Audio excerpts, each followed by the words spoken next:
Bismillahirrahmanirrahim. Assalamualaikum warahmatullahi ta'ala wabarakatuh. Alhamdulillahi wa kafa. Wassalatu wassalam ala ashrafil anbiya'i wal mustafa wa ala alihi ahlas sidqi wal wafa. Ashhadu an la ilaha illallah wa ashhadu anna Sayyidina Muhammadan abduhu wa rasuluh alladzi la nabiyya ba'dah, amma ba'd. Wa qala Allah ta'ala fi kitabihil karim wa huwa asdaqul qailin.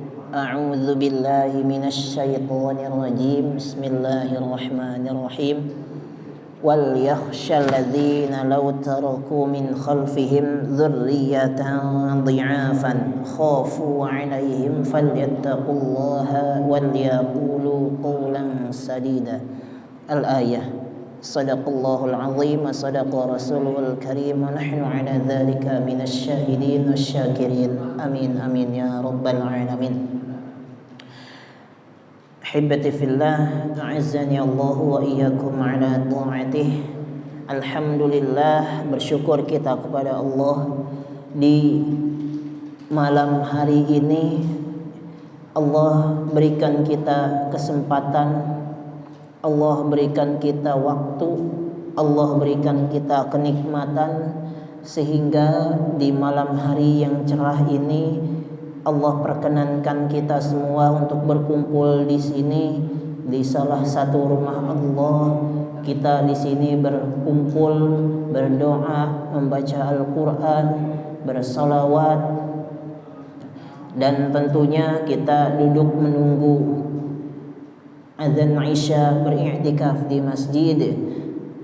Dan inilah yang sesungguhnya disunnahkan oleh Rasulullah SAW sambil berdoa di antara maghrib dan isya. Alhamdulillah, Allah berikan kita semua kesempatan ini yang tidak setiap orang diberikan kesempatan seperti ini, atau mungkin tidak menyadarkan dirinya untuk mendapatkan kesempatan seperti ini. Maka sebagai seorang manusia, sebagai seorang makhluk, dengan begitu banyaknya kesempatan yang Allah berikan, maka selayaknya dan sepatutnya lah kita bersyukur kepada Allah. Yang semoga setelah keluar dari bulan Ramadan ini, rasa syukur kita meningkat dan bertambah dengan bertambahnya kualitas amal ibadah kita sebagai seorang makhluk, sebagai seorang abid di hadapan Allah Subhanahu wa taala atau di hadapan Sang Ma'bud. Nusalli wa nusallim ala habibina wa syafi'ina wa rasulina sayyidina Muhammadin sallallahu alaihi wa alihi wasallam. Hibati fillah, insyaallah pada kesempatan yang singkat ini izinkan Al-Faqir menyampaikan beberapa hal di luar materi biasa, di luar materi sejarah, tapi ini masih sangat berhubungan dengan bagaimana cara kita memandang dan melihat sejarah sebagai sebuah fenomena yang akan terulang kembali. Ahibati fillah rahimakumullah, kita pada kesempatan ini belum melanjutkan kembali pembahasan tentang Nabi Salih. Tapi di momentum ini, di bulan Syawal, pada yasinan pertama di bulan ini, kita ingin menyampaikan sebuah atau suatu urgensi yang kiranya harus difahami oleh setiap muslim tentang keadaan Indonesia, keadaan dunia, ya, bahkan keadaan umat muslim hari ini, baik di Indonesia maupun di dunia hari ini. Karena momentum ini sangat tepat, yaitu di bulan Syawal, yang seharusnya setiap muslim mengalami peningkatan di seluruh aktivitas kehidupannya. Maka kalau kita lihat hibati fillah rahimakumullah, akhir-akhir ini berserakan di sosial media banyak sekali orang-orang yang mulai hidup menggantungkan dirinya dari dunia maya dalam arti yang buruk, bukan dalam arti yang baik. Sempat viral di mana satu kampung di desa Sukabumi meninggalkan pekerjaannya sebagai petani, memilih untuk joget-joget live TikTok karena katanya lebih menghasilkan kalau disawer. Luar biasa. Di bulan Ramadan, bahkan di momentum lebaran, banyak sekali bertebaran orang-orang, anak-anak muda di hari yang fitri justru foto, bikin video bareng keluarga dengan joget-joget yang namanya tren, katanya apa, velocity itu. Luar biasa. Peningkatan yang luar biasa. Peningkatan dalam hal tidak baik dengan adanya kondisi sosial media yang luar biasa di Indonesia ini. Ahibati fillah rahimakumullah. Maka padahal di kondisi hari ini di dunia yang tentunya berefek kepada Indonesia, semua negara sedang bersiap diri, setiap orang sedang mengupgrade diri, berusaha mengejar ketertinggalan mereka. Sementara umat Islam semakin mundur dan semakin mundur, melupakan kejayaan, melupakan jati diri mereka sebagai umat muslim. Maka di bulan Ramadan kemarin, Al-Fakir sedikit menyampaikan tentang bagaimana saum dapat mencerdaskan manusia, terkhususnya umat muslim yang melaksanakan saum di bulan Ramadan. Karena konteks hari ini umat Islam beribadah, melakukan ritual yang luar biasa rajinnya, yang luar biasa taatnya, tetapi terkadang tidak didasari oleh landasan fikiran dan akal sehat yang kuat. Maka ahibati fillah rahimakumullah, inilah justru yang menjadi pertanyaan besar kita. Inilah justru menjadi kendala bagi bahkan banyak umat Islam, enggak semuanya, banyak umat Islam entah di sini ataupun di luar. Kita sering melihat fenomena di mana semakin banyak orang mengkaji Islam, justru semakin jauh dari keilmuan dunia. Semakin dalam orang mengkaji Islam, semakin jauh dia meninggalkan ilmu sosial, ilmu sains, apalagi ilmu sains. Ada yang menjawab, dari manakah lebah, dari manakah madu itu berada? Madu itu berasalkan dari dari bunga yang tersakiti. Apa itu? Itu kajian Islam itu. Ini tidak masuk akal sekali obrolan seperti itu di dalam kajian-kajian keislaman. Nah, hibati fillah rahimakumullah, terkadang itu menjadi problematika di dalam umat Islam hari ini. Semakin tinggi orang belajar Islam, justru semakin menjauh dari kehidupan, kemajuan, serta modernisasi dan globalisasi hari ini. Di saat negara-negara non-muslim berlomba-lomba berperang teknologi, umat Islam masih ribut bagaimana caranya sihir dan nyantet, bagaimana caranya ke Ka'bah lewat kolong gua, bagaimana caranya terbang dengan karomah. Luar biasa umat Islam hari ini. Ahibati fillah rahimakumullah, di mana China sudah perang dengan Amerika, saling boikot ekonomi, saling berperang dengan teknologi, bikin matahari buatan.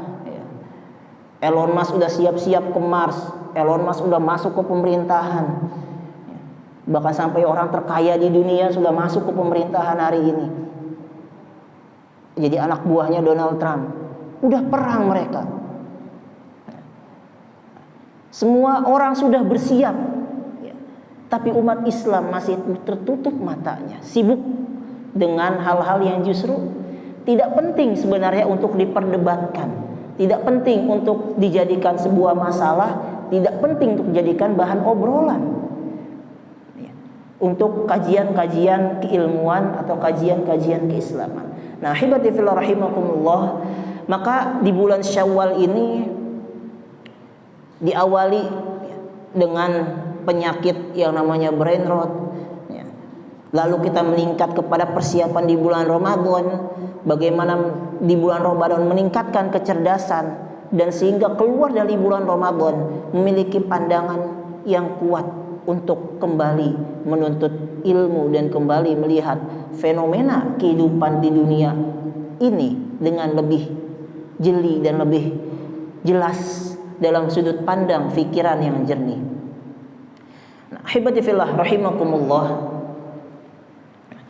Kalau kita kembali kepada salah satu ayat yang dibacakan di awal, di mana Allah Subhanahu wa taala berfirman, "Wal yakhshal ladzina law taraku min khalfihim dzurriyyatan dhi'afa khafu 'alaihim falyattaqullaha wal yaqulu qawlan sadida." Allah sudah mewanti-wanti kepada para umat Islam, ya, kepada para nabi khususnya saat itu dikhususkan di ayat tersebut, "Wal yakhsha," takutlah engkau, "law taraku min khalfihim," kalau kalian meninggalkan di belakang kalian dzurriyyatan dhi'afa. Zuriyah atau keturunan atau generasi-generasi yang dhi'afa, yang lemah. Khafu 'alaihim, takutlah kepada hal tersebut. Falyattaqullah, maka bertakwalah kepada Allah, wal yaqulu qawlan sadida, dan berkatalah perkataan yang baik. Ahibati fillah, a'azzani Allah wa iyyakum. Dengan banyaknya fenomena dan peristiwa hari ini menyerang generasi hari ini, menjadikan generasi-generasi yang lemah, bukan secara akal sehat, bukan secara fisik. Bahkan kalau kita lihat fisiknya orang-orang hari ini, anak-anak hari ini besar-besar, tetapi yang lemah dari mereka adalah kondisi mental spiritual, kondisi cara berpikir, critical thinking yang hilang dari kebanyakan orang hari ini, terutama eksistensi akidah yang sudah mulai pudar dari kalangan umat muslim. Ahibati fillah rahimakumullah, maka dalam salah satu konsep psikologi di tahun 1970-an atau 1980-an, ada satu orang psikolog yang terkenal, dia menemukan salah satu menyatakan konsep yang menarik tentang cara berpikir, di mana konsep ini disebut Kruger effect, Dunning-Kruger effect. Dia membuat sebuah kurva, dibuatlah sebuah kurva, naik, kurva naik. Saat ini hubungannya antara confidence atau kepercayaan diri seseorang dengan ilmu dan pemahaman seseorang. Dia buat penelitian dan ternyata dia dapatkan orang yang paling percaya diri, katanya, adalah orang-orang yang dalam tahap kebodohan. Justru orang-orang yang bodoh adalah orang-orang yang paling percaya diri dengan pendapatnya. Dalam kurvanya disebutkan ignorance, orang-orang yang menolak pendapat. Dia buat orang-orang di atas adalah orang-orang yang dalam tanda kutip tidak banyak ilmunya, tidak banyak pemahamannya, tapi banyak mulutnya dan kurang berfikirnya. Biasanya orang-orang tersebut adalah tahap ignorance, mereka menolak. Semakin seorang itu belajar, maka akan semakin turun. Ya. Justru semakin kepercayaan dirinya itu semakin menurun. Semakin dia belajar, semakin turun kepercayaan dirinya, bahkan sampai kepada titik, kok saya bodoh banget ya. Ya. Dalam tahap tidak percaya terhadap dirinya, semakin dia belajar. Ya. Akhirnya semakin lama dia belajar, kurvanya naik lagi. Ya. Dia semakin memahami sedikit demi sedikit. Oh ternyata ini seperti ini. Oh ternyata ada hal baru yang harus saya pelajari. Semakin expert seseorang, ya, maka semakin orang tersebut menyadari banyak yang tidak dia ketahui. Maka menurut para ulama, kalau kita kembali kepada konsep para ulama, ada salah satu perkataan ya, yang setiap orang-orang yang berilmu adalah wallahu a'lam bis-shawab. Kita sering mendengar itu kalau di kultum-kultum atau dijawab pertanyaan para ulama, menjawab wallahu a'lam bis-shawab. Perjawaban wallahu a'lam adalah salah satu jawaban orang-orang yang berilmu, karena kalau tidak tahu mereka akan jawab wallahu a'lam, atau kekurangan data, kekurangan dalil untuk menjawab, mereka akan jawab dengan wallahu a'lam, Allah lebih tahu. Tidak usah menjawab kalau tidak tahu, karena mereka tahu bahwa orang-orang yang mempunyai pemahaman, mereka tidak tahu jawabannya, atau kekurangan dalil, kekurangan data untuk menjawab. Nah, ahibati fillah rahimakumullah, kenapa kita sampaikan hal ini? Karena kadang orang beragama terjebak ke dalam fase ignorance, terjebak dalam fase menolak pemahaman yang lain, menolak pendapat yang lain, menolak apapun kecuali apa yang dia yakini, padahal keilmuan dia masih sangat sedikit. Dan pada tahap ini adalah tahap yang harus selalu diwaspadai. Agama menjadi pengekang umat manusia. Kalau kita kembali kepada sejarah, maka inilah yang terjadi kepada bangsa Eropa ya, saat masa The Dark Age, kalau dalam sejarahnya kegelapan, masa-masa kelam ya, di mana gereja menguasai ya, manusia. Tidak boleh ada satupun orang yang menentang gereja. Menentang sama dengan kafir, kafir sama dengan hukumnya dibunuh. The Dark Age ya. Oh kok nggak takut ngomongin ini? Semua orang di dunia tahu itu, sejarah itu sudah diungkapkan ya. Mau cerita di Eropa pun tahu ya. Makanya banyak resolusi-resolusi atau revolusi di Eropa ya, itu sangat mementingkan masa ini. Makanya mereka meninggalkan agama. Mereka tinggalkan agama karena agama mereka itu menghambat kemajuan, menghambat cara berpikir, menganggap kritis. Umat Islam hari ini kalau ada yang bertanya kepada ustadz, apa sih kamu bertanya mulu?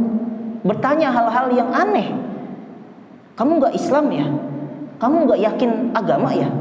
Bertanya tentang cara mengelola sesuatu, misalkan kepada sesuatu lembaga, ditanya, kamu gak ikhlas ya?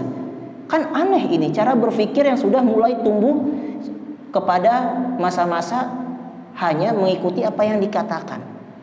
Nah, haibati fillah rahimakumullah,